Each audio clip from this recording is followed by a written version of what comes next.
Buenos días. Vamos a comenzar hoy con el módulo 3. Muchas gracias a todos por la participación que han tenido. Nos quedan todavía 6 módulos, pero vamos bien encaminados.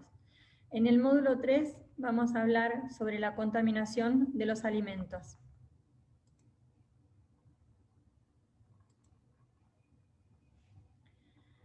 Cuando hablamos de contaminación de alimentos, vamos a hablar que la contaminación se produce por un peligro que vamos a tener, que va a contaminar nuestro alimento. Ese peligro está asociado a un riesgo. Vamos a definir entonces qué es un peligro. De acuerdo a la FAO, un peligro es todo agente biológico, químico o físico o propiedad de un alimento capaz de provocar un efecto nocivo en el alimento que pueda perjudicar la salud de quien lo va a ingerir. ¿Y qué es un riesgo? El riesgo es la probabilidad de un efecto nocivo para la salud y de la gravedad de dicho efecto como consecuencia de un peligro o peligros en los alimentos. Esa probabilidad puede ser alta, media o baja. Puede tomarse como ejemplo la presencia en el alimento de un virus que provoca vómitos y diarrea en el consumidor del producto. El peligro va a ser el virus, el riesgo es la probabilidad debida a que ocasionó efectos adversos en el consumidor y lo enfermó. Cuando hablamos de contaminación de alimentos, vamos a ver que hay distintos tipos de contaminantes de los alimentos. ¿Cómo pueden contaminarse los alimentos? A través de 3 tipos de contaminantes. Los físicos, que van a ser los objetos extraños, como pueden ser tornillos, tuercas, pedazos de cemento, pelos, astillas de madera, restos de envases. No solo son cosas metálicas, sino que pueden ser, o sea, es todo objeto extraño, ajeno al producto, que puede caerse ahí. Puede ser hasta, si ustedes usan aros, collares, que se caiga eso dentro del alimento. Cualquier objeto extraño que vaya a encontrar el consumidor en el alimento es un peligro físico.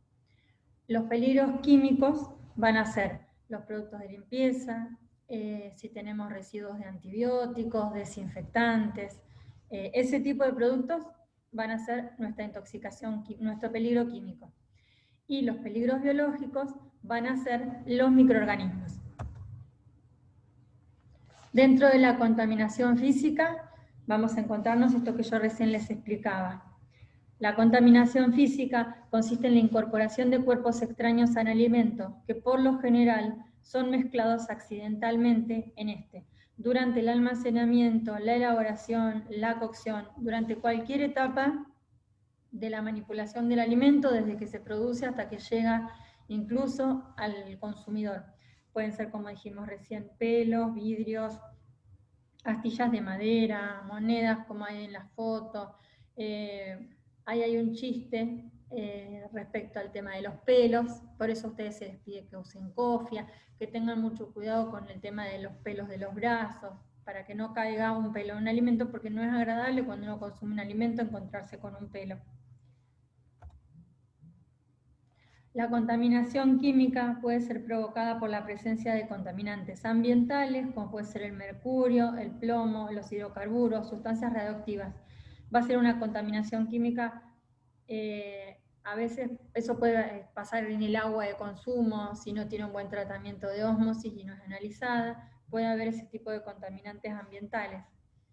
Hay residuos de productos de limpieza, plaguicidas, fitosanitarios que se usan en la agricultura, que pueden quedar ahí. Por eso a la leche, nosotros una vez al año, de acuerdo a lo que nos pide SENASA, le hacemos lo que se llama Plan CREA, que es un plan de residuos de antibióticos, pesticidas y todo este tipo de componentes que pueden afectar la salud de manera crónica. No es que los voy a ingerir y me voy a morir en el momento.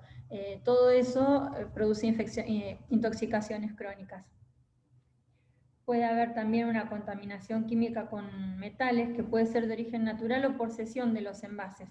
Por eso, cuando ustedes cocinan en su casa, no sé si muchos lo han escuchado, no hay que dejar comida adentro de las ollas de un día para el otro, más que nada en las ollas de aluminio. El aluminio transmite al alimento componentes químicos tóxicos. Por eso no hay que dejarlo, se recomienda que se usen envases plásticos. Con los plásticos también hay un tema. Ustedes van a ver que hay plásticos que son aptos para microondas o no, porque hay plásticos que, si uno los mete en el microondas, pueden largar sustancias tóxicas. Ejemplo de todas estas cosas son hormonas que se inyectan en los animales, antibióticos, medicamentos, residuos tóxicos en frutas cuando se fumigan, en las hortalizas, en los cereales. Por eso se pide que las frutas y las verduras se laven para eliminar todas estas cosas. O también accidentalmente por un mal enjuague de los equipos, por una mala desinfección, por usar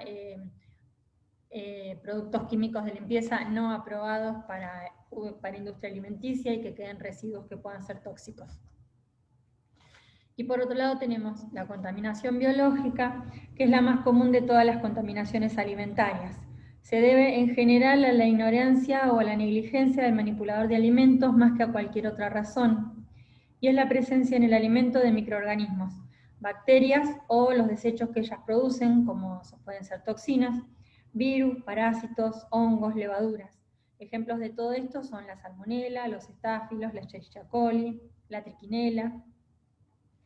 Dentro de la contaminación biológica podemos incluir un tipo de contaminación particular llamada natural y ocurre por diversos tipos de agentes microbianos, como son las bacterias, que es la mayor causa, la más frecuente que produce intoxicación alimentaria, los parásitos, como son las teñas o la triquina, que es la que ustedes van a encontrar en los salames, por eso se pide que cuando la gente hace embutidos haga analizar la carne con la que hace los embutidos. Los virus, como el virus de la hepatitis A, los hongos, y por último los priones, que son estudiados actualmente, son un tipo de virus modificado, como por ejemplo el que produce la encefalopatía espongiforme bovina, que quizá algunos escucharon hace un tiempo cuando se hablaba de la enfermedad de la vaca loca.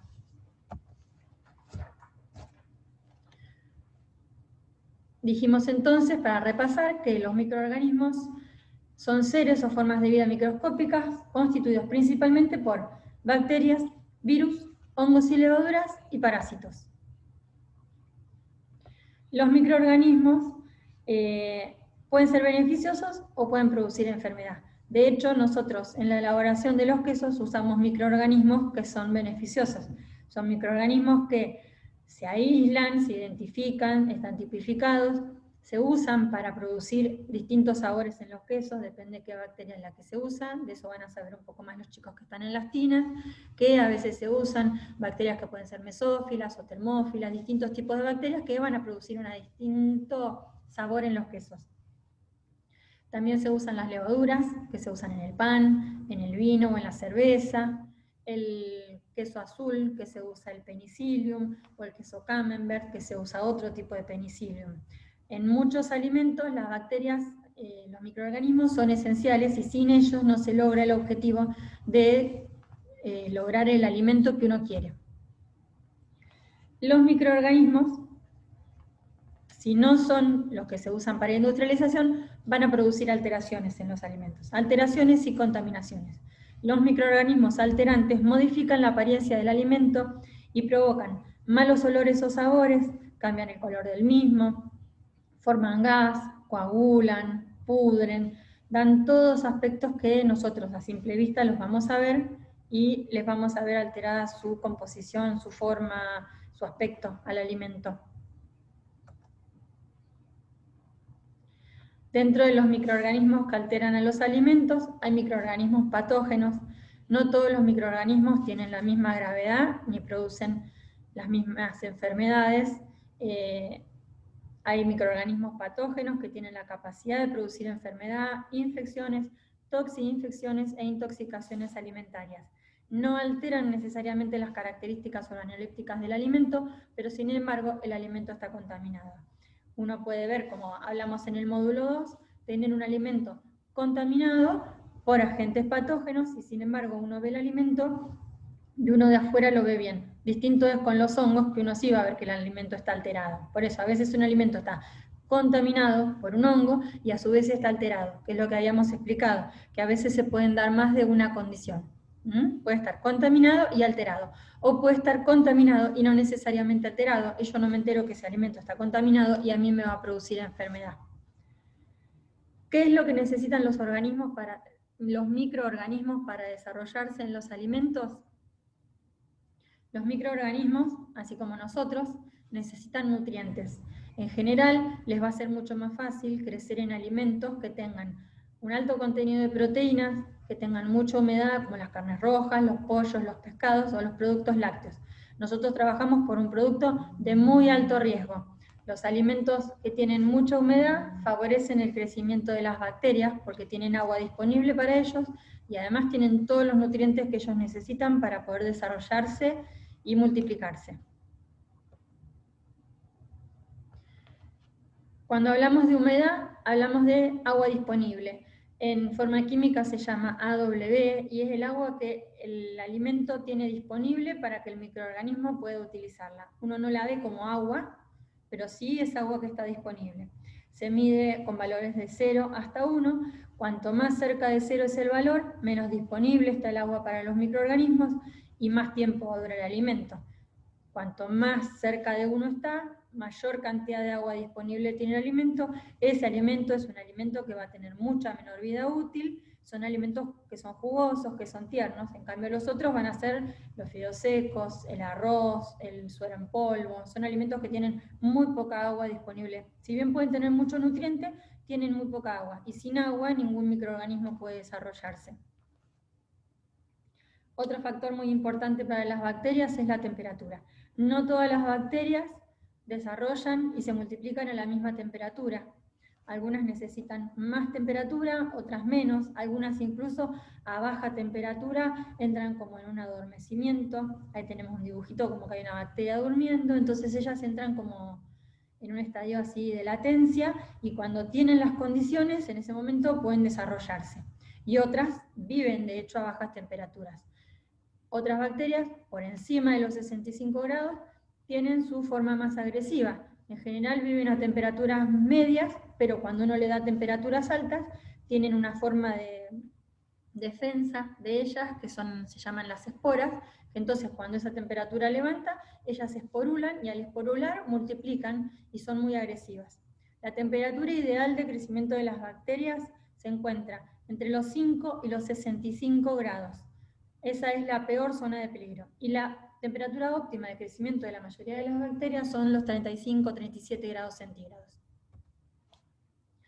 Otro factor que les juega a favor o en contra es el pH o la acidez de los alimentos. Cuanto más cerca del valor de 7, que es el valor neutro de pH estemos, mejor van a vivir las bacterias. En cambio, con alimentos ácidos les va a ser en general más difícil y con alimentos alcalinos no tanto. Más allá de todo, hay bacterias que tienen afinidad por la acidez y hay otras que tienen más afinidad por pHs alcalinos. Siempre hay alguna excepción a distintas cosas. El otro factor que las bacterias tienen en cuenta para su desarrollo es el tiempo. Las bacterias son capaces de multiplicarse 2